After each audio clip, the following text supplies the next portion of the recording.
Sir session शुरू करो। Yes, start करें आप।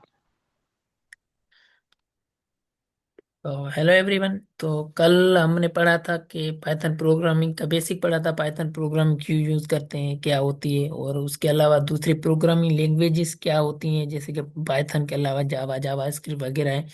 तो आज हम पढ़ेंगे वेरिएबल वगैरह, वेरिएबल और वेरिएबल के डेटा टाइप्स वगैरह, और वेरिएबल को क्यों यूज़ करते हैं ये। तो कल हमने जो पढ़ा था कि एक तो पाइथन प्रोग्रामिंग को हम क्यों यूज़ करते हैं, दूसरी लैंग्वेज के कंपेयर में ज़्यादा यूज़ होती है क्यों, और कंपाइलर इंटरप्रेटर में क्या फ़र्क है ये भी हमने कल पढ़ा था। उसके अलावा जो मेमोरी का भी थोड़ा सा कंसेप्ट था वो हमने पढ़ा था। पाइथन की बेसिक डेफिनेशन या कीवर्ड, ये सारी चीज़ें हमने कल पढ़ी थी। तो वेरिएबल का थोड़ा सा कल हमने इंट्रोडक्शन देखा था। आज हम स्टार्ट करेंगे कि वेरिएबल क्या होता है। तो एक मिनट में अपनी स्क्रीन शेयर करूँ।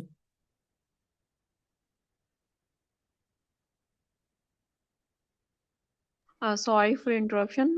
सर, आप अपना नाम भी रीनेम कर लें ताकि हमें पता हो कि जो सेशन लीड कर रहे हैं उनका नाम क्या है। जी जी, मैं click कर रहा हूँ।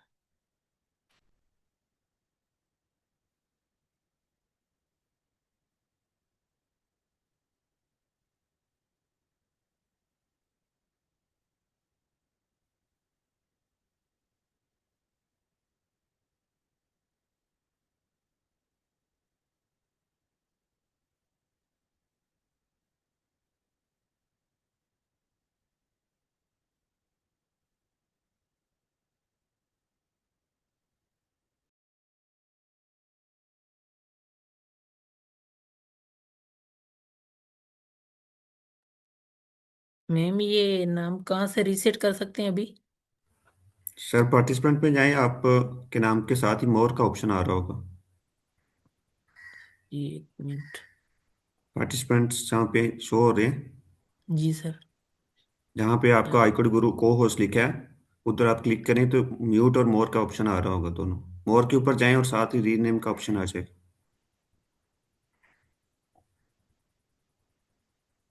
सर एडिट प्रोफाइल का ऑप्शन आ रहा है, रीनेम का। जी जी, पढ़ यस रहा हूँ। Sir, yes sir.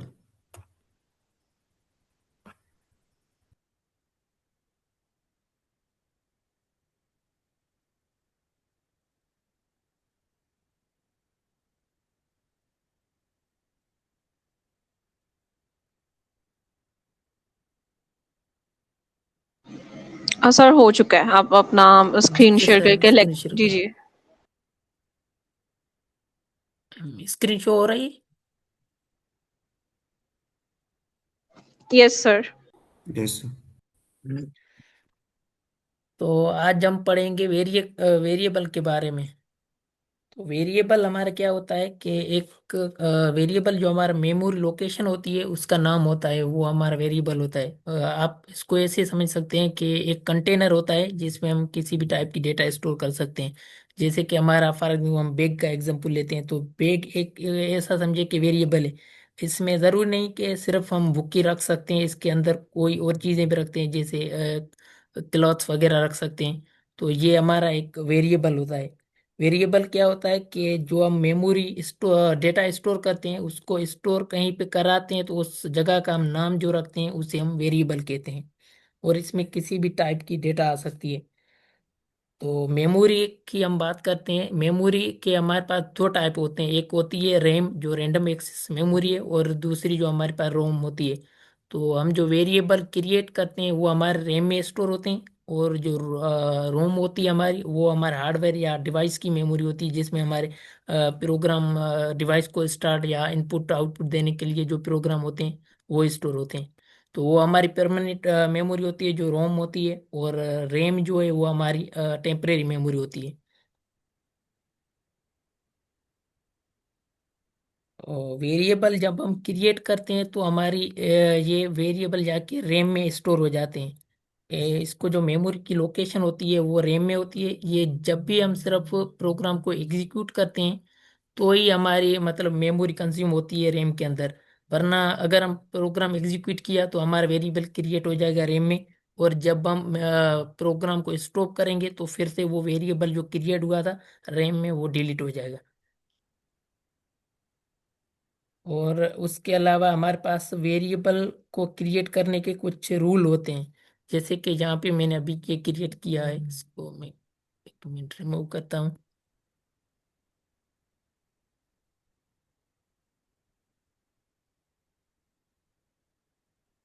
सबसे पहले तो हम वेरिएबल को जो क्रिएट करते हैं वो एबीसी के जो अल्फ़ाबेट ए से जेड तक हमारे अल्फ़ाबेटिक होते हैं, उसमें से हम कैपिटल या स्मॉल लेटर यूज़ कर सकते हैं। और उसके अलावा वेरिएबल को क्रिएट करने के लिए हम पहले फॉर एग्जाम्पल ये लेटर यूज़ कर सकते हैं,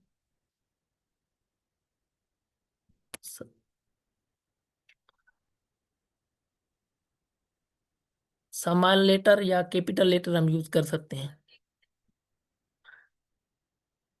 1 मिनट, ये auto sir complete sorry for होता है। इंटरप्शन, मेरा क्वेश्चन है यहाँ पे। जी जी सर। जिस तरह सर आपने कहा कि वेरिएबल के थ्रू हम डाटा को स्टोर करते हैं, तो डाटा जी जहाँ पे जाके स्टोर होता है मेमोरी में, तो वो किस तरह स्टोर होता है, तो आप बता सकते हैं?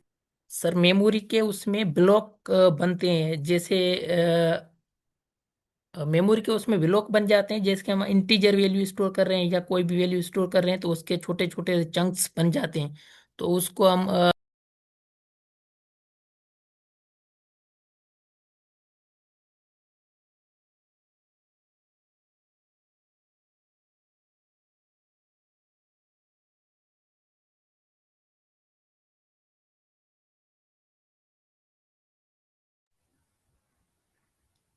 सर आपने अनम्यूट म्यूट कर दिया अपने आप को।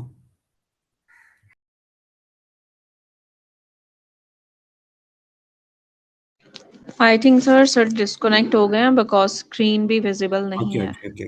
तो स्टूडेंट्स, मेरा यहाँ पे मैं इसको कवर कर देता हूँ, मेरे क्वेश्चन का जवाब मैं खुद ही दे देता हूँ। हम मेमोरी को स्टोर करते हैं, डाटा को स्टोर करते हैं मेमोरी में। अच्छा, अभी तो यहाँ पे इससे पहले एक क्वेश्चन था कि why we need both memory, कि हम रैम और हार्ड को क्यों हमारी ज़रूरत पेश आई। तो उसकी कुछ 2 से 3 चीज़ें हैं। जब भी हम मार्केट में जाएं और जहाँ वहाँ पे जाके हम बोलते हैं कि हमें इतने जीबी की रैम दे दो और इतने एसएसडी की हमें हार्ड दे दो, तो कोई बच्चा बता सकता है कि मैंने कल भी क्वेश्चन किया था कि हम हमेशा ही या मैक्सिमम अपनी रैम जो हम कंज्यूम करते हैं अपने लैपटॉप में या मशीन्स में, मैक्सिमम 8 जीबी रैम की होती है। तो एज़ कम्पेयर टू एसएसडी देखें तो वो 256 है या वट एवर, इससे भी ज़्यादा हो सकती है। तो इसकी कोई रीज़न बता सकता है? अच्छा जी, इसको मैं थोरली यहाँ अपनी कवर करूँगा कि उसकी फर्स्ट थिंग इज़ कि उसकी प्राइस बहुत ज़्यादा होती है एज़ कम्पेयर टू एसएसडी। और प्राइस क्यों होती है ज़्यादा, उसकी जाहिर सी बात है कि जो कोई भी चीज़ अगर कोई अच्छी है तो ओबियसली उसकी एफिशिएंसी अच्छी है तो उसकी प्राइस अच्छी होगी। तो वो सर आप कह रहे हैं कि अच्छी है, तो वो किस तरह अच्छी है रैम एज़ कम्पेयर टू, अगर हम बात करें। अच्छा, मैं स्क्रीन शेयर कर देता हूँ, 1 मिनट जस्ट। जब भी सर आ जाएं तो मुझे बता दीजिएगा, मैं स्टॉप हो जाऊंगा। अच्छा, मैंने एक ये टैब को ओपन किया और साथ ही अगले टैब को मैंने ओपन कर दिया। अब मैंने सिंगल क्लिक के साथ, और इस तरह ये देखें, ये जो डाटा अगर मैं स्टोर करवाता हूँ, फॉर एग्जांपल कि मैं एक फाइल ओपन कर, जब हम प्रिंट करवाते हैं, मैंने कहा कि प्रिंट नेम, जब वो प्रिंट नेम होगा तो वो साथ ही एग्जीक्यूट का हम फौरन कर्सर के ऊपर या वीएस कोड के ऊपर जब उसे रन करवाते हैं तो वो नेम जो भी होगा गदीर अब्बास, वो फौरन हो जाता है। तो पहले क्या होता था, पहली बात तो हमारी आ गई थी प्राइस की वजह से। दूसरी क्या था कि पहले जब हम ज्यादा, जब शुरू में लैपटॉप ये जो कंप्यूटर बना था, तो पहले जब हम किसी कोड को रन करवाते थे तो वो 1 से या 2 मंथ लग जाते थे या ज्यादा टाइम ले जाता था। वो एक, अगर मैंने कहा है ना कि उसे प्रिंट गदीर बास कर दो, तो वो जो प्रिंट होते होते भी काफी देर लग जाती थी। तो वो क्या होता था, पहले हमारा डाटा जाता था, फर्ज किया कि अगर आज की बात करें तो वो पहले जाता था असेंबली लैंग्वेज में, फिर बाइनरी में, फिर सीपीयू में, सीपीयू के बाद फिर दोबारा एग्जीक्यूट होकर दोबारा सामने आता था। तो ये जो प्रोसेस था वो काफी देर ले जाता था। अब हम क्या करते हैं, फॉर एग्जांपल मैं अभी अभी मैंने प्रिंट करवाया, अभी मैं फाइल ओपन करने जा रहा हूँ और साथ ही मैंने बोला कि प्रिंट गदीर अब्बास, तो जब भी मैं उसे एग्जीक्यूट करवाता हूँ तो फौरन वो गदीर अब्बास होके आ जाता है। तो वो किस तरह हो जाता है कि देखे ना, नैनो सेकंड के अंदर वो मैंने प्रिंट गदीर कहा, वो फौरन हमने जब उसे कोड को रन किया तो गदीर आ गया। तो ये देखें, ये इसकी वजह क्या हुई कि रैम की जो स्पीड होती है वो बहुत ज्यादा होती है एज कम्पेयर टू हार्ड। तो ये क्या करती है हमारी मशीन्स को, जब भी हम देखें ना अगर कोई लो जनरेशन का या जिसकी रैम कम हो, तो हम कहते हैं कि जब हम स्टूडेंट्स थे एक दो सेमेस्टर में, हमें यार वो लैपटॉप चाहिए जो ना बस ज़्यादा काम नहीं हमने करना, कोडिंग नहीं करनी, बस उस सस्ते वाला 25-30 हज़ार का हो जाए। तो जाहिर सी बात है उसकी रैम भी कम होगी, उसकी प्राइस भी कम होगी। तो अगर हम अच्छा लैपटॉप लेंगे तो उसकी प्राइस भी ज़्यादा होती है। अब जब प्राइस ज़्यादा होगी तो ऑब्वियसली उसकी एफिशिएंसी भी ज़्यादा होगी। जब एफिशिएंसी ज़्यादा होगी, अगर हम कोड करेंगे ज़्यादा से ज़्यादा, बड़ी से बड़ा भी अगर प्रोग्राम लिख देंगे तो फ़ौरन से एग्जीक्यूट होकर हमारे पास रिजल्ट आ जाएंगे। तो हमें यहाँ पे पता चला कि हम दो टाइप्स की मेमोरी को क्यों यूज़ करते हैं लैपटॉप में। The first thing is that कि दो डिफरेंस थे वो मेन, इसकी प्राइस ज़्यादा थी और दूसरी वजह रैम की, और उसकी स्पीड ज़्यादा है एज कम्पेयर टू हार्ड। उसकी मैंने मैंने आपको एग्जांपल दे दी है। अब उसके बाद आ जाते हैं कि जब जो हम इंस्ट्रक्शन लिखते हैं या वो भी जो हम डाटा लिखते हैं, जिस तरह मैंने यहाँ पे मुझे नजर आ रहा है प्रिंट हेलो वर्ड। अच्छा, मैंने अब इसको एक वेरिएबल में स्टोर करवाना है।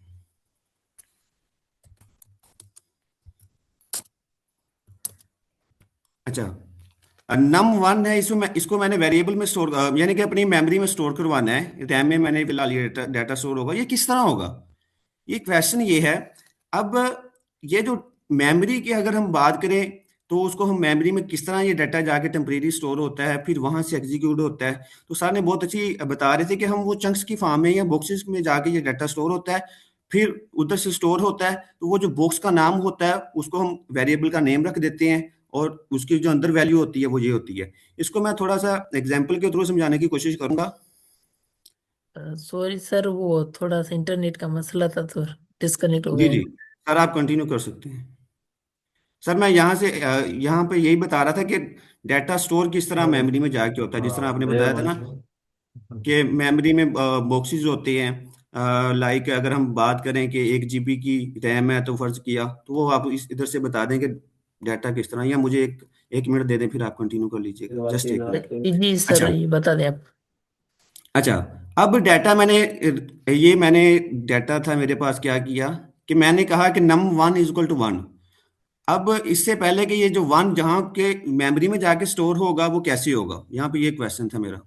और इसको मैं थोड़ा सा अच्छे तरीके से एक्सप्लेन कर देता हूँ। वो इस तरह के मेमोरी की अगर हम शक्ल शेप दे दें कि ये एक मेमोरी है, मेमोरी की एक ये शेप है, उसके अंदर हंड्रेड ऑफ या लॉट ऑफ बॉक्सेस हैं।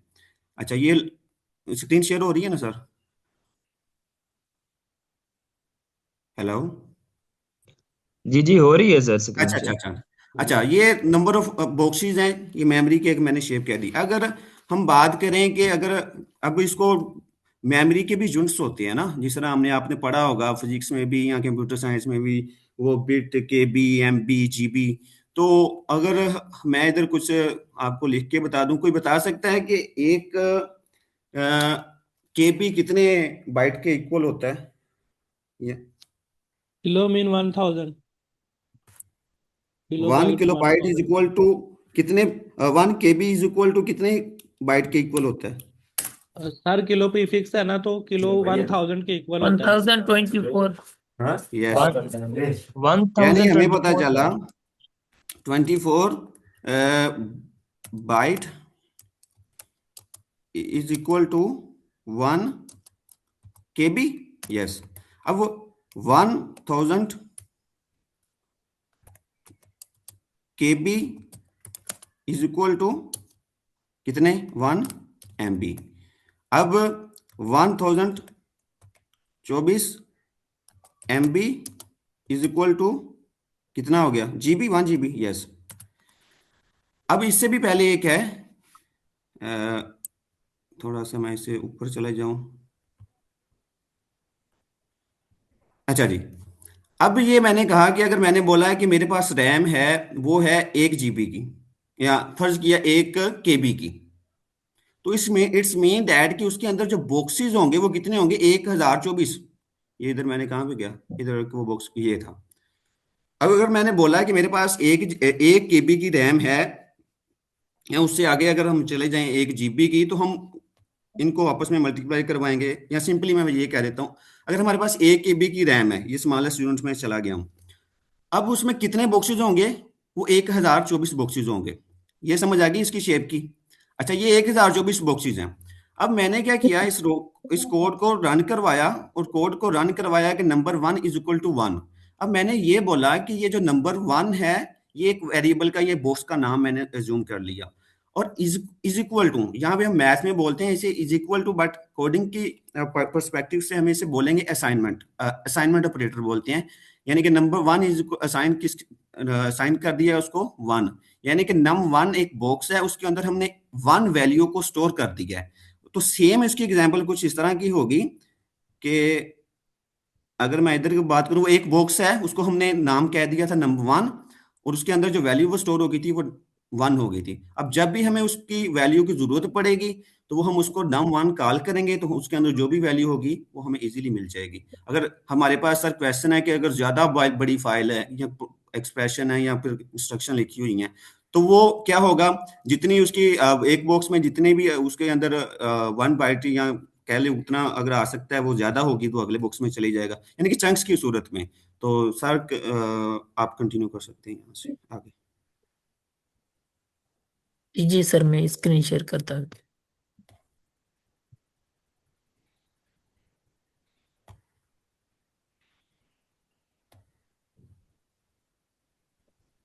सर स्क्रीन शेयर हो रही है?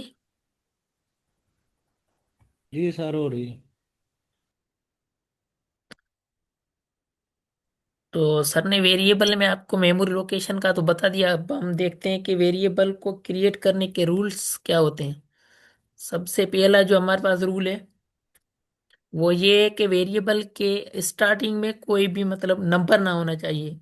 जैसे कि हमारे पास 1 2 है, या ये कोई भी नंबर हम यूज करते हैं, ये ना होना चाहिए। ऐसे हम नहीं क्रिएट कर सकते। जैसे कि कैरेक्टर हमने ए लिया, ए के सामने आगे हमने A1 यूज कर लिया, तो ये एक तो नहीं होना चाहिए। और उसके अलावा दूसरा, इसके आगे जो है स्पेस, मतलब जो वेरिएबल हम क्रिएट करते हैं उसके बीच में स्पेस नहीं होनी चाहिए। जैसे कि हम अगर दो कैरेक्टर यूज कर रहे हैं वेरिएबल में,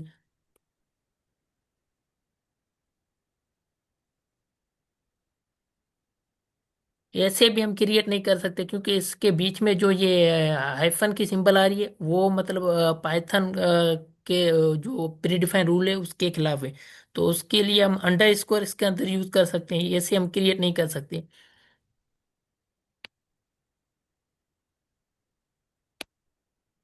और उसके अलावा हम कोई भी वेरिएबल क्रिएट करते हैं तो उसके आगे हम स्पेशल कैरेक्टर जैसे कि एट हो गया, हैश हो गया, ये भी हम नहीं यूज कर सकते।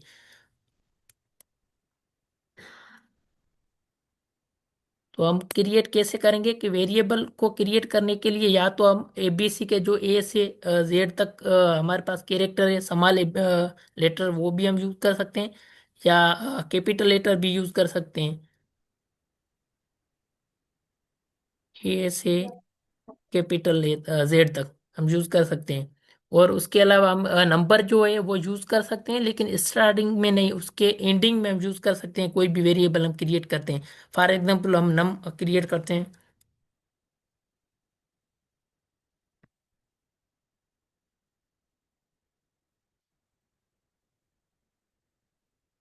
ऐसे हम क्रिएट कर सकते हैं। कोई भी पहले कैरेक्टर यूज करें और उसके बाद हम नंबर यूज करें, तो ऐसे हम क्रिएट कर सकते हैं वेरिएबल।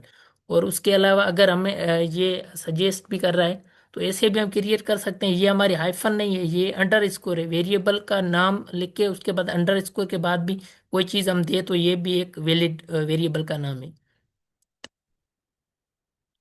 तो ये हमारे पास वेज है किसी भी वेरिएबल को क्रिएट करने के।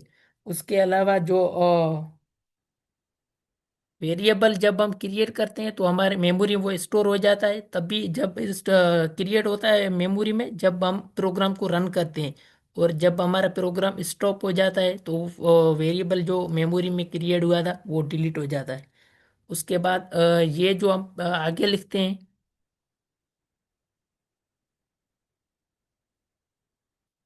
ये इसके आगे जो हमने ए लिखा है ये हमारे वेरिएबल का नाम है। और उसके जो सामने हमने ये लिखा है 20, ये उसकी वैल्यू है जो कि जाके स्टोर होगी मेमोरी में। और उसकी लोकेशन क्या होगी, उस वैल्यू को हमें एक्सेस करनी है तो उसको हम ए के थ्रू एक्सेस कर सकते हैं। और ये जो इक्वल टू है, मैथमेटिक में हम इक्वल टू करते हैं कि कोई चीज़ उसके बराबर है। लेकिन प्रोग्रामिंग में क्या करते हैं, इक्वल टू हम उसलिए यूज करते हैं कि ताकि राइट साइड की जो वैल्यू होती है वो लेफ्ट साइड के हमारे पास जो वेरिएबल का नाम है उसमें हम स्टोर करवा सकें। इसीलिए हम ये यूज करते हैं इक्वल टू प्रोग्रामिंग। और उसके बाद आता है हमारे पास कीवर्ड्स। कीवर्ड्स क्या होते हैं? सर यहाँ पे मेरा क्वेश्चन है एक। जी जी सर। सर आपने बहुत अच्छे से एक्सप्लेन किया कि इनकी नेमिंग कन्वेंशन बताई है। आप बाय नेम बता सकती हैं, अगर आपने कोई एक रूल कहा है कि ये पहला केस या पहला करेक्टर स्मॉल आना चाहिए, बाकी जितने भी अगर वर्ड जी है जी जिस तरह सर। यूजर ने, तो बाय नेमिंग आप बता दें कि कुछ केसेस होते हैं जिस तरह कैमल केस, पास्कल केस, तो वो एक अच्छे से हमें पता होगा कि कैमल केस जैसे को कि अगर अब हमने लिखना है जी तो जी वो सर, थोड़ा सा ना जैसे कि आपको अब हम एक्सप्लेन करें। वेरिएबल क्रिएट करते हैं तो हमें चाहिए कि हम उसका नाम ऐसा रखें जो मीनिंगफुल हो, जो खुद अपनी वैल्यू बताए। जैसे कि हमने नेम रखा है तो हमें पता है कि वेरिएबल का नाम नेम में तो आगे कोई ना कोई हमारे पास नाम होगा, वैल्यू उसकी नाम ही होगी, क्योंकि हमने वेरिएबल का नाम ऐसे नहीं कोई भी स्टोर तो करवा सकते हैं, लेकिन हम अगर मीनिंगफुल जब नाम रखते हैं वेरिएबल का तो वो ऐसा रखते हैं कि उसकी वैल्यू को आइडेंटिफाई कर सके। तो इसीलिए हम ये यूज करते हैं स्मॉल केस में। अगर हम केमल केस की बात करें तो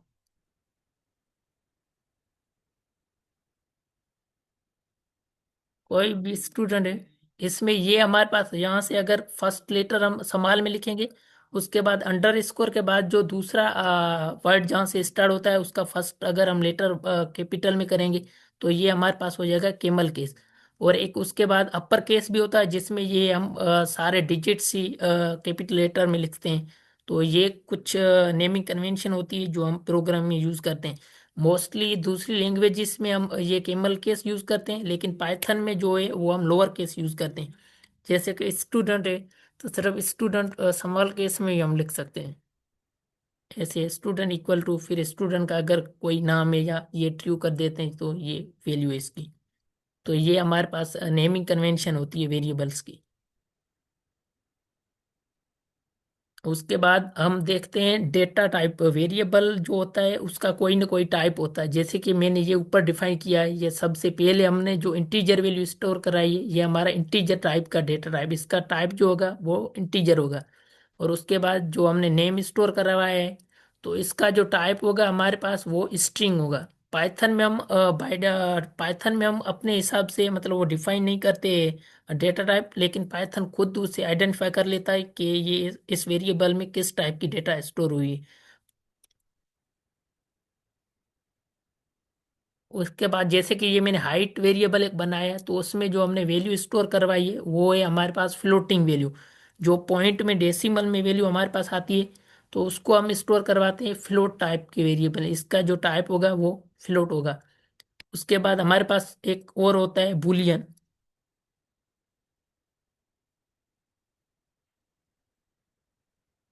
ये जो हमारे पास बुलियन वैल्यू होती है वो क्या होती है, ट्रू या फॉल्स होती है। उसमें जो दो कंडीशंस होती है, या तो वैल्यू ट्रू होगी या फॉल्स होगी।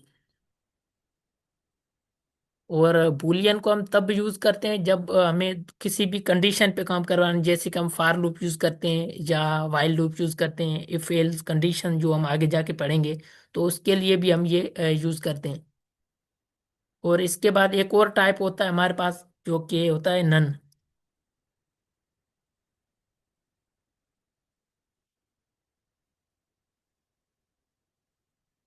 नन जो हमारा टाइप होता है वो हम तब यूज करते हैं जब हमें कोई वेरिएबल डिफाइन तो किया है लेकिन उसकी वैल्यू अभी हमने असाइन नहीं की।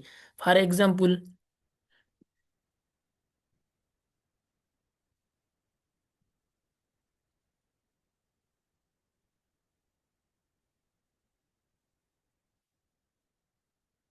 ये जो सम वेरिएबल है फॉर एग्जाम्पल अभी हमने यहाँ पे बना दिया है, लेकिन हम चाहते हैं इसकी जब रिजल्ट आए, अभी हमें कोई वैल्यू नहीं असाइन करनी है, जब रिजल्ट आए तो हम इसे वैल्यू असाइन करें।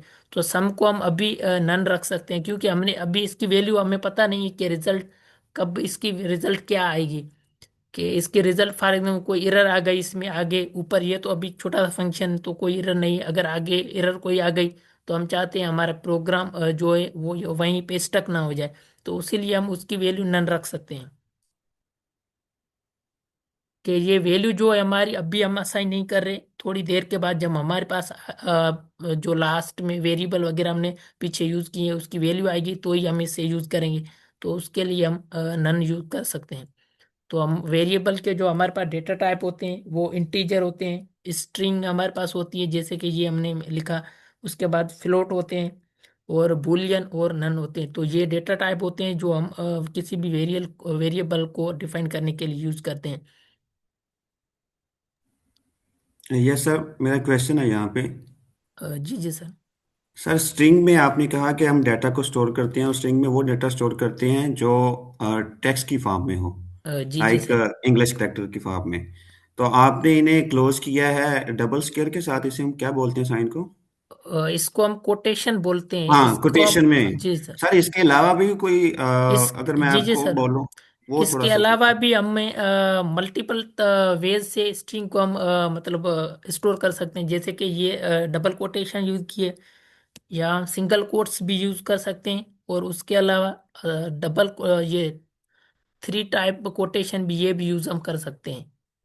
तो लेकिन जो मोस्टली यूज होता है वो हमारा डबल कोटेशन वाला यूज होता है, ताकि हमारी कहीं एरर ना आए, क्योंकि आगे हम जो कहीं पे सिंगल कोट का यूज करते हैं तो आगे जाके हम कंफ्यूज हो जाते हैं जब वैल्यूज वगैरह। इसमें तो ऐसा नहीं है, या जावा स्क्रिप्ट ये लैंग्वेज है उसमें मतलब ये होता है कि सिंगल कोट के अंदर हम वेरिएबल की वैल्यू प्रिंट करवा सकते हैं। तो इसीलिए हम स्ट्रिंग में ये मल्टीपल टाइप की कोटेशन यूज कर सकते हैं। सर एट दी स्पॉट हम दो से तीन कोटेशंस को यूज कर सकते हैं? सर एक टाइप की हम यूज कर सकते हैं, फॉर एग्जाम्पल जहाँ पे हमने डबल कोटेशन में यूज किए तो हम कर सकते हैं, आगे जाके एरर तो नहीं आएगी। लेकिन अगर हमें अंडरस्टैंडिंग में मसला हो जाएगा तो इसीलिए हम मतलब एक ही टाइप की यूज करते हैं ताकि इजीली अंडरस्टैंडेबल हो। सर आपको क्या लगता है कि ये तीनों कोटेशंस की कुछ रीजन होगी ताकि उन्होंने स्ट्रिंग में इसी वजह से रखी है ना? तो कुछ एग्जांपल के थ्रू बता सकते हैं? सर इसकी मेरे ख्याल से तो सिंपलिसिटी के लिए ही मतलब यूज करते हैं, कोई सिंगल कोटेशन वो अपनी प्रेफरेंस होती है। लेकिन इसका कोई रीजन आई थिंक नहीं है कि आप यूज कर सकते जी, हो या। रीजन मैं बताता हूँ आपको सर। जी सर। मैं आपको कहता हूँ कि आई विल कम टुमारो, आप ये किसी वेरिएबल में प्रिंट करवाएं। जी जी सर। कोई भी ना वेरिएबल रख लें। For example.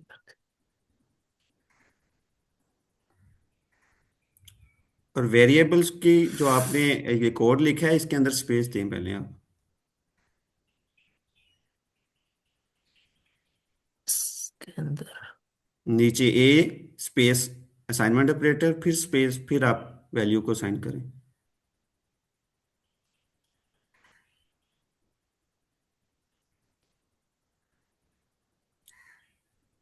सर आप समझे नहीं, ठीक है चलें, आप जो आपने कहा आई विल कम टुमारो, अगर मैं इसे जी विल सर। को कंट्रैक्शन की फॉर्म में लिखना चाहता हूँ, आई विल कम टुमारो। अच्छा, मतलब ऐसे आप बोल रहे कामा देखिए, नहीं या नहीं sir, short short form contraction. में। जी जी sir, yes short yes. Form.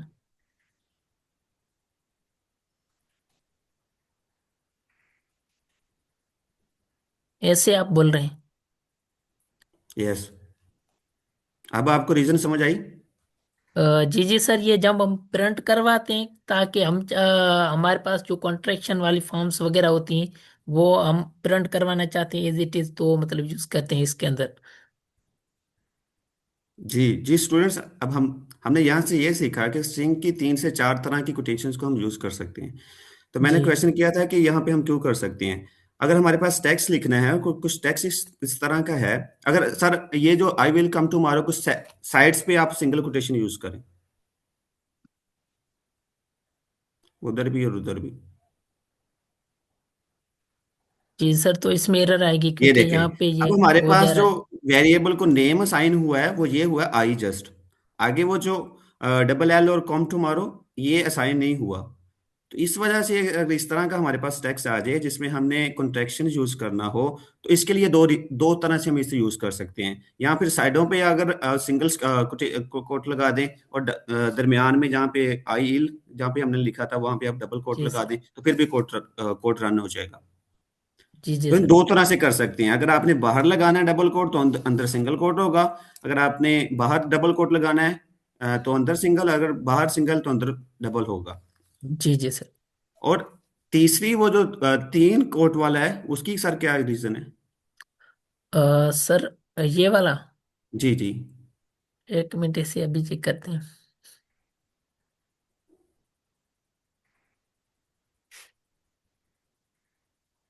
आप वैसे बता दें सर, बस हो गया। सर आई थिंक इसका रीजन इसका नहीं है, क्योंकि जो हम अंदर वैल्यू लिखेंगे वही सेम आई थिंक प्रिंट हो जाएगी। इसका भी रीजन है, इसका भी रीजन है सर। ये देखिए, अगर हमारे पास टेक्स्ट इतना है कि वो एक से दो दूसरी लाइन के ऊपर जा रहे हैं, तो अगर मल्टीपल टेक्स्ट टेक्स्ट डेटा को ही या स्ट्रिंग को ही अगर एक से दो लाइन के ऊपर लिखना है, आप इसके अंदर जी आप अगली लाइन के ऊपर ए के आगे स्पेस अगले इंटर दे, ए के आगे ना, this is a sir student. Paragraph के लिए यूज करते हैं ये। Yes sir, exactly. This is a अच्छा। स्टूडेंट, आ के आगे इंटर लगा दें, आ के आगे यहाँ लगा पे के ना। हाँ यस, इंटर दबाएं आप। ये देखिए, जी जी। आपको समझ आई? अब जी ये जी सर तीन समझ। तरह की कोटेशंस होती हैं, हमें इसे मल्टीपल लाइंस डाटा लिखने के लिए हम स्टोर करते हैं। Thank you sir, you can go ahead. Okay, thank you sir for your feedback and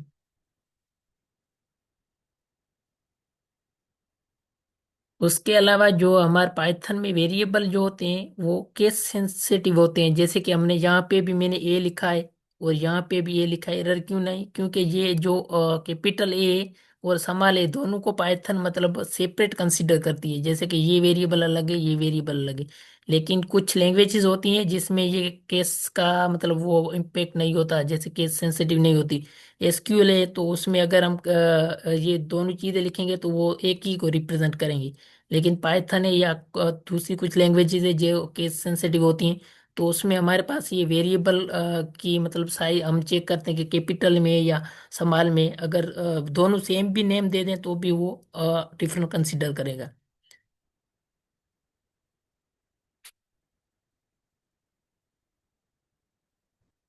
और उसके अलावा हम अगर इसका टाइप चेक करना चाहे कि हमें कैसे पता चले कि ये स्ट्रिंग है, ये हमें तो पढ़ी है तो पता है कि कोटेशन में लिखी तो स्ट्रिंग है, तो इसलिए हम यहाँ पे टाइप भी करा सकते हैं। जैसे कि प्रिंट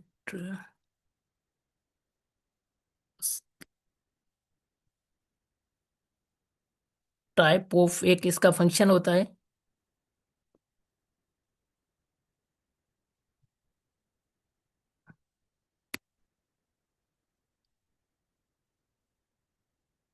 आई थिंक सर यही होता है ना,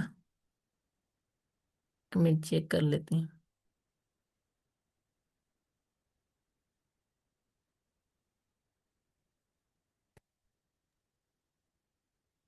फाइल को सेव कर सेव करें कंट्रोल।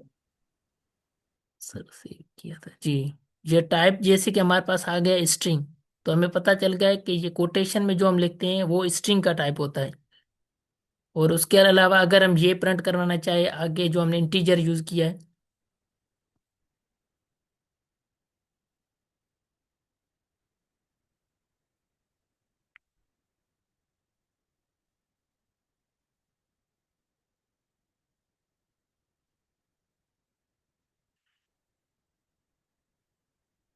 तो ये जो अभी हमने ए प्रिंट करवाया है, ये वाला नहीं आया जो इंटीजर वाला, ये जो नीचे लास्ट में आया। तो इसके हिसाब से हमारे पास प्रेसिडेंस भी होती है कि जब हम वेरिएबल एक जैसे यूज करते हैं, जैसे कि यहाँ पे इंटीजर के लिए मैंने यूज किया है और यहाँ पे यूज किया स्ट्रिंग के लिए, तो जो नियरेस्ट वेरिएबल होगा उसको हमारा फंक्शन कंसीडर करेगा। तो अगर हम यहाँ पे नेम चेंज करके देखते हैं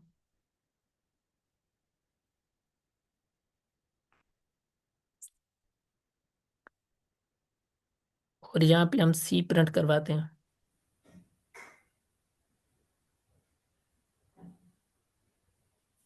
तो ये हमारे पास आ गया इंटीजर। मतलब ये शो कर रहा है कि ये जो वेरिएबल हमने सी क्रिएट किया है वो इंटीजर टाइप का वेरिएबल है।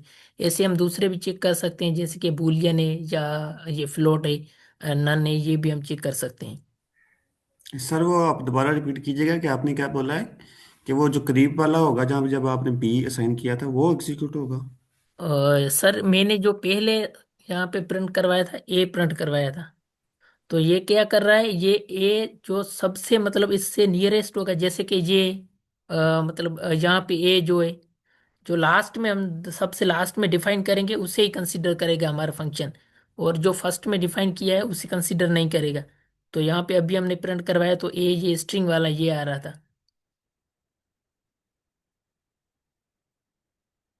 जैसे कि ये स्ट्रिंग स्ट्रिंग की वैल्यू आ रही है यहाँ पे, तो ये इसको कंसीडर किया है। लेकिन हम चाहते हैं अगर इससे कंसीडर करें तो या तो इसका नाम चेंज करेंगे या इसको हम इससे बाद में लेके आएंगे, ताकि वो उसे प्रेसिडेंस ज्यादा दे। फॉर एग्जाम्पल यही ये हम यहाँ पे लिखते हैं, इसको ही हम ये कर देते हैं। इसे आप इस तरह भी एक्सप्लेन कर सकते हैं कि जो हमारा वेरिएबल होता है वो लेटेस्ट वैल्यू। जी सर थोड़ा। मैंने कहा इसे इस तरह भी एक्सप्लेन कर सकते हैं, जो हमारा वेरिएबल होता है वो लेटेस्ट वैल्यू लेते हैं। जी जी सर। यानी कि उनका कहने का मतलब है कि हमने एक बॉक्स बनाया, उसमें मैंने पहले एक वैल्यू साइन की थी 10। अब फिर उसी उसी उसी बॉक्स को हमने कॉल किया, उसका नेम तो ए है। अब उसमें हमने दोबारा कुछ और वैल्यू को ऐड कर दिया, वो चाहे आप 10 की बजाय आप कोई और प्रिंट कर लें। तो अब ये इंटरप्रेटर क्या करता है, लाइन बाय लाइन एग्जीक्यूट करवाता है कोड को। और जो कंपाइलर क्या होता था इधर, अच्छा ये 5-7 लाइंस का कोड लिखा है। अब कंपाइलर का जी क्या जी काम होता है, वो क्या करता है, जब हमने कोड को रन करवाया वो पीछे गया सीपीयू में। वो किस तरह गया, असेंबली से बाइनरी से वो पीछे चला गया। अब उधर से फिर उसे इंफॉर्मेशन मिली यहाँ से, फिर वो हमें जब इसको रन करेंगे वो हमें डाटा देगा। तो ये मिनी सेकंड से हो रहा है, क्योंकि वो रैम में हो रहा है। और किस तरह हो रहा है, स्पीड इसकी बहुत फास्ट है। अच्छा, अब क्या हुआ कि मैंने पहले डाटा उस बॉक्स को दिया था, वैल्यू जो दी थी वो 10 थी। अब क्या हुआ, अच्छा मैं उसके ऊपर आता हूँ। कंपाइलर का क्या काम था कि हमने ये 7 से 8 लाइन का कोड लिखा है, तो ये एक ही टाइम में सबको एग्जीक्यूट करवा देगा। और ये क्या कहेगा, जिस तरह ये 10 या समझ लें कि 7 या 8 लाइन हैं, ये एग्जीक्यूट हो गई हैं।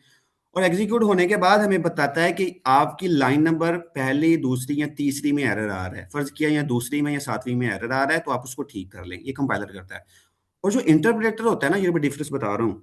इंटरप्रेटर क्या कहता है कि अगर आपने 7 लाइंस का कोड लिखा है, तो अगर आपका दूसरी लाइन के ऊपर एरर आ गया तो आप नेक्स्ट मूव नहीं कर सकते।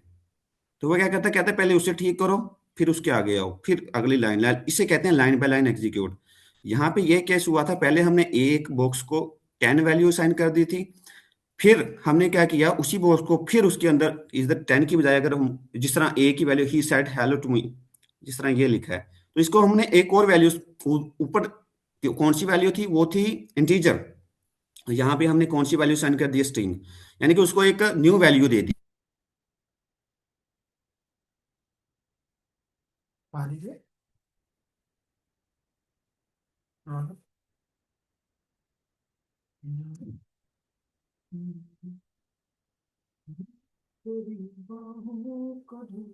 ये किसी का माइक अनम्यूट है। सर एक मिनट।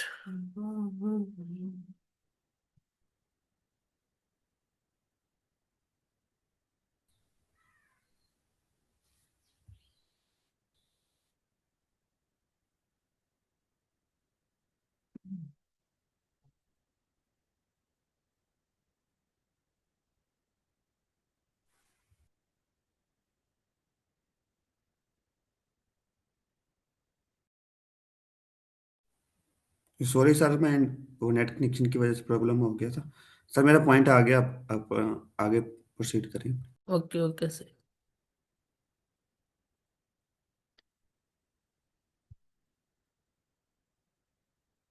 सर मेरी स्क्रीन शायद स्टक हो गई। अच्छा सर, आप स्क्रीन रीशेयर करें एंड जो है ना आप अपना नाम भी जो है ना वो रीनेम कर दें, क्योंकि जी जी लेक्चर सर। रिकॉर्ड हो रहा है तो सवाल से। जी स्टूडेंट्स, यहाँ तक किसी का क्वेश्चन हो आप पूछ सकते हैं, कोई फीडबैक देना चाहें वो आप दे सकते हैं, यहाँ सर तक ये किसी कौन पॉइंट सा की ना वेरिएबल समझ आई हो। कौन सा वेरिएबल अच्छा है? सर, मेरा इसमें ये क्वेश्चन है कि आपने तो ये तो बता दिया कि भाई ये स्ट्रिंग को कैसे जो है ना अंडरस्टैंड करता है, लेकिन जो फॉर एग्जांपल अगर हम करेक्टर लिखेंगे तो उसको कैसे वो अंडरस्टैंड करेगा? वेक्टर भी तो स्ट्रिंग ही है। सर कोई जिस करेक्टर, तरह को बता दें। फॉर एग्जाम्पल हम जो है ना लिखते हैं A = A। A is equal to A नहीं ना लिख सकते, उसके सर उसको ऊपर हम स्ट्रिंग का साइन आएगा ना। इस जी जी स्ट्रिंग में अगर हम ए को ए के इक्वल कर रहे हैं तो स्ट्रिंग की साइन के अंदर लिखेंगे ना, जैसे कि यहाँ पे मैं अभी लिखता जी हूँ। जी, वही मैं कह रहा हूँ कि करेक्टर को जाहिर बात है उसी हम कोटेशन में ही लिखते हैं। जी जी सर, ऐसे अगर हम लिखते हैं तो ये जो हमारे पास वैल्यू कंसीडर होगी ये, और ये हमारे पास वेरिएबल है। सर साबर आई थिंक और कुछ और क्वेश्चन पूछ रहे हैं। सर आप सर एक्सप्लेन कर सकते हैं क्या पूछना चाह रहे हैं? जी जी सर, थोड़ा एक्सप्लेन कर दें। सर मैं ये पूछना चाह रहा हूँ कि हमारे पास जो है ना अभी आपने जो स्टार्टिंग में कहा था कि जो है ना हम डबल कोटेशन सिंगल में या इन चीज़ों में जो है ना स्ट्रिंग को लिखते हैं। और जी जी देन हाँ, फॉर एग्जांपल हमने जो है ना पूरा एक सेंटेंस लिख दिया तो वो हमारा स्ट्रिंग आ जाता है। फॉर एग्जांपल जस्ट हम सिंगल करेक्टर लिखते हैं तो ये मीन्स उसको कैसे अंडरस्टैंड करेगा कि ये सिंगल है या जो है ना पूरा स्ट्रिंग है। सर, सर कोटेशन स्ट्रिंग का के अंदर हम एक ही उसकी सिंबल कह सकते हैं कि हमने कोटेशन के अंदर लिखना है। अगर आप एक करेक्टर कह रहे हैं ना, जिस तरह एक ये एक करेक्टर है या एक वर्ड का बोल रहे हैं, अगर एक वर्ड भी बोलेंगे वो भी स्ट्रिंग के अंदर आ गया। जब कोई भी चीज कोटेशंस के अंदर आ जाए तो वो ये सिंबल्स बताती है कि ये स्ट्रिंग की निशानी है, जस्ट सिंपल। अच्छा, जी वो जी सर। सिंगल करेक्टर को भी स्ट्रिंग में हमें टाइप उसका बताएगा। Yes yes yes. जी जी सर। अगर हम सिंक इंटीजर में लिखेंगे वो कोई value, all alphabets are strings obviously. Sir ने बहुत अच्छा बताया कि all alphabets are string. Sir मैं इसमें थोड़ा सा ऐड करना चाहूंगा जी कि जी जी सर। जी सर। अगर हमने स्ट्रिंग्स के अंदर डाटा टाइप को, अगर किसी भी चीज़ को अगर हम इन कॉलम्स के अंदर लिखेंगे, ये जो ऊपर लिखे इसका नाम नहीं पता मुझे, तो वो उसे स्ट्रिंग कंसिडर करेगा। अगर उसके कोटेशन के बगैर अगर उसके बगैर कार्य हैं फिर वो उसे जी इंटीजर कंसिडर करेगा। तो आप उसकी अगर डाटा टाइप भी चेक करेंगे तो वो इंटीजर ही आएगा। आई थिंक कुछ भी लिखने से ये नहीं होगा। मैं थोड़ा सा अगर चेक कर लेते हैं वैसे, टेस्ट करके। अगर यहाँ पे इसके अंदर एक लिख दें, इन्वर्टेड कॉमास के अंदर वन लिखें। सर, तो उसका टाइप भी इंटी स्ट्रिंग हो जाएगा, भले वो इंटीजर है लेकिन वो उसका टाइप स्ट्रिंग हो चलिए जाएगा। चेक कर लें। जी मुझे भी आइडिया नहीं है, जी मेरे जी लिए सर, फिर एक क्लियर हो जाएगा। एक मिनट करता हूँ। A is equal to one inverted commas में लिख दें, और प्रिंट टाइप इनटू एक्स। या सही है। क्योंकि ये हमने इन्वर्टेड कॉमा में लिख दिया है तो ये हमारे पास स्ट्रिंग ही टाइप आएगा। इसको अगर हम एज ए इंटीजर कंसीडर करना चाहते हैं तो इसकी टाइप कन्वर्जन करेंगे इंटीजर के अंदर। Okay, it's mean everything in inverted commas would be considered as a string. जी यस। जी सर। यस। और अगर वन लिखें sir, X is equal to one, फिर टाइप करें फिर क्या आएगा? फिर तो तो इंटीजर इंटीजर ही ही फिर वो आए। वन आ जाएगा, इंटीजर ही कंसिडर करेगा। क्योंकि ये अभी स्ट्रिंग नहीं है, इंटीजर ही आएगा, क्योंकि वैसे ही कोई भी हम वैल्यू लिखेंगे रियल वर्ड जो भी होते हैं माइनस में प्लस में वो सारे हमारे पास इंटीजर में ही होते हैं। एग्जीक्यूट करो, रन करो। ये इंटीजर है। Okay sir. तो और किसी का क्वेश्चन, कोई फीडबैक सर उसामा आप देना चाहें या कुछ आप हमें कुछ गाइड करना चाहें तो आपकी गाइडेंस हमारे लिए काफ़ी इम्पोर्टेंट थैंक यू होगी। सर गदीर, मैंने तो अभी ज्वाइन किया। You are doing already well. तो स्टूडेंट्स थैंक यू किसी का सर। क्वेश्चन हो या कोई सजेशन हो, कुछ इम्प्रूवमेंट हम अपनी टीचिंग स्टाइल में लेके आना चाहें तो वो आप सजेस्ट कर सकते हैं। जी जी सर। तो होप सो को हमने आज के सेशन में वेरिएबल्स को इन डेप्थ पढ़ा, वेरिएबल्स को किस तरह हम स्टोर करते हैं, रैम के अंदर किस तरह स्टोर होता है।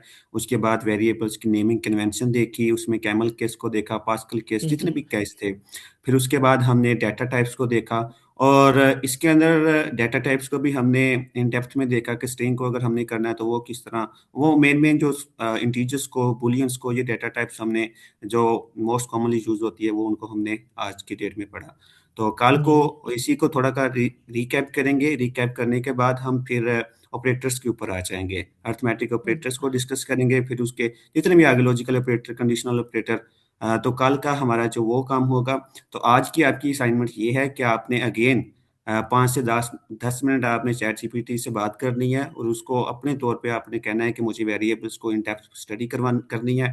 तो आपकी क्यूरियोसिटी बढ़ जाएगी। तो आपको जो क्वेश्चन नहीं समझ आ रहा उसे फिर दोबारा बोलें कि मुझे यहाँ पे ये कुछ कोड के थ्रू मुझे एग्जांपल दे दें, ताकि मुझे वेरिएबल्स इन डेप्थ स्टडी हो जाएं। तो इसकी प्रैक्टिस करें। प्रैक्टिस किस तरह करनी है, आप कोई भी उसे कहें कि मुझे एक या दो प्रॉब्लम दे दें अबाउट वेरिएबल, तो उसको खुद से वो प्रॉब्लम को सॉल्व करें।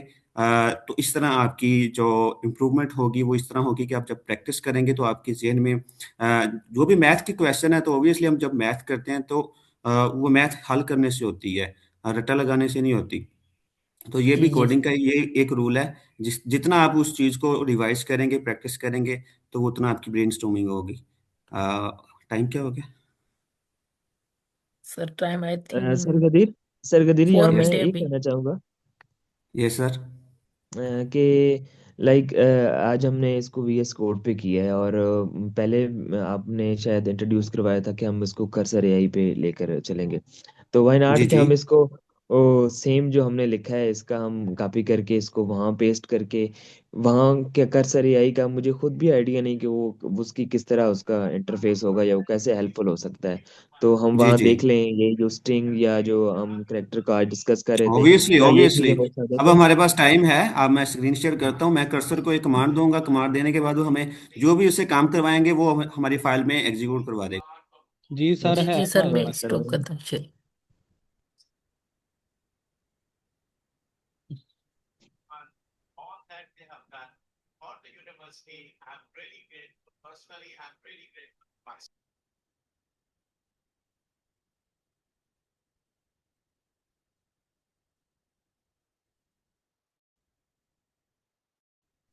सॉरी, मैं बोल ही जा रहा था, मेरी स्क्रीन शेयर हो रही है। जी जी सर, हो जी रही है सर, शेयर। अच्छा, हो रही है। ये है कर्सर का। आई थिंक शायद किसी ने ऐड किया था कि ये सेम लाइक वीएस कोड ही है। और उसके कर्सर का फायदा क्या है हमें? अ, हमें ये प्रोवाइड करता है कि एक साइड पे हम फाइल को क्रिएट कर सकते हैं, इधर कोड रन कर सकते हैं। और अगर मैं num1 को प्रिंट करवाना चाहूँ तो ये क्या करेगा?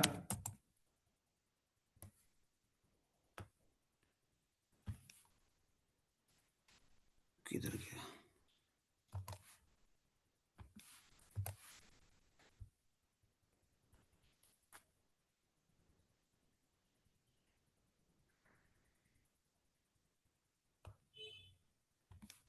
सर, कोटेशन में लिखा है, उसी लिए सेम प्रिंट हो रहा है।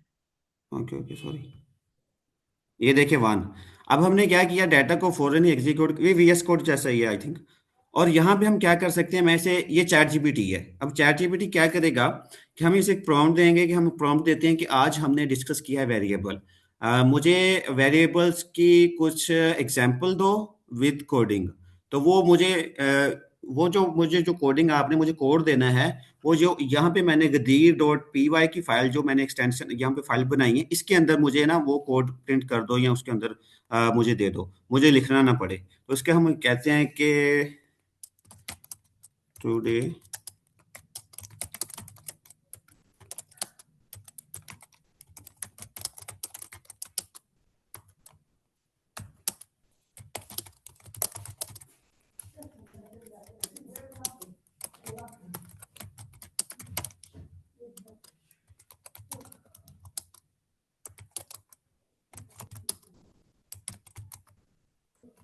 ये देखो, अब मेरे जो इंग्लिश करेक्टर के कुछ, सर मैंने उन्हें ये कहा कि हमने वेरिएबल को डिस्कस किया है और उसके कुछ हमें एग्जांपल दे दो, और वो हमें फाइल कौन सी में दो, फाइल गदीर डॉट पी वाई में।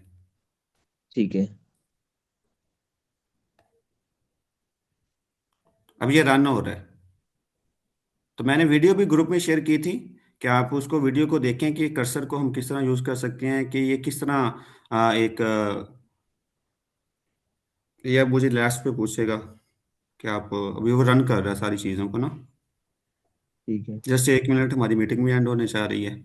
तो ये क्या करेगा, इधर जो मेरे प्रिंट है ना, नंबर 1, ठीक है। इधर मुझे इधर इधर ही एग्जैक्ट कर देगा, इधर पूछेगा एक्सेप्ट करते हो आप मेरे कोड को, मैं कहूँगा हाँ यस करता हूँ, तो वो इधर रन कर देगा, साथ ही फिर मैं उसको एग्जीक्यूट भी करवा सकता हूँ साथ साथ। तो वो मुझे एग्जाम्पल के ठीक थ्रू है। पूरा ये देखें पूरी वो इन डेप्थ मुझे A to Z पढ़ाएगा इसी तरह।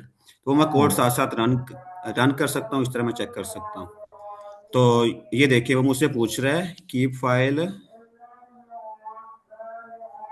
वो मुझसे पूछ रहा है, मैंने उससे इन डेप्थ कह दिया तो वो फिर A to Z मुझे करके देगा। अगर मुझे स्पेसिफिक क्वेश्चन कह देता ना कि मुझे कैमल केस के वेरिएबल का बता दो या स्ट्रिंग, तो मुझे वो शायद जल्दी बता देता। ये देखें hmm. And read the printed output step keep file. Okay, जी सर, कीप करेंगे तो सारा आ जाएगा इसमें। हम्म। ये देखें जी, ठीक है। हम स्टार्टिंग में जाते हैं। इसने क्या किया अब देखो, अब मैंने कहा था ना आपने चैट जीपीटी से बातें करनी है, आपने यहाँ पे बातें करनी है। इसने क्या किया, variable is a name that refer to a value in memory, age is equal to 25, pi is equal to 3 point, ये नेम इज स्टूडेंट ट्रू। अब कहता है कि print basic variables, print age को उसने प्रिंट करवा दिया, प्रिंट ये सारी उसको मैं एग्जीक्यूट करवाऊंगा तो वो देखेंगे, मैं साथ साथ एग्जीक्यूट भी करवा देता हूँ। ये देखो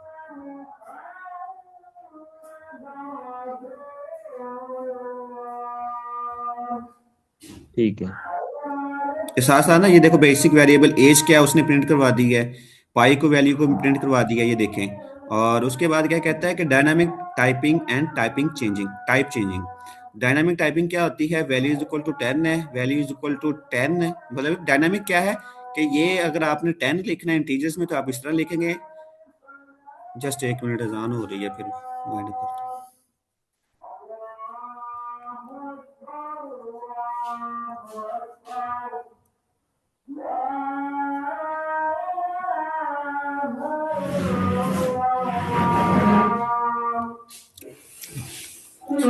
अच्छा भाई, यहाँ पे उसने बता दिया कि ये डायनामिक क्या, डायनामिक क्या होती है कि अगर वैल्यू 10 आपने लिखनी है इंटीजर में इस तरह लिखेंगे, अगर आपने स्ट्रिंग लिखना है तो आपने फ्लोट लिखना है वो डेसिमल पॉइंट में होगा।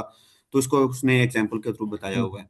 तो ये सेम आगे आप जब भी आप अपने थ्रू करेंगे तो सेम ये जो हमने बातें आज डिस्कस की हैं वो उसने कोड के थ्रू मेरे को समझा दिया कि ये इसका फायदा है कर्सर का, मेरे मेरे पॉइंट ऑफ व्यू ठीक। से।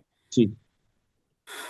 ठीक है। Okay, guys, participants, thank you for your joining this session, and thank you I sir जी, hope thank you have learned a lot of things in this session. And thank you everyone. और मुझे उम्मीद है कि हमने एक दूसरे से बहुत कुछ सीखा होगा और इम्प्लीमेंट करेंगे इंशाल्लाह नेक्स्ट सेशन में।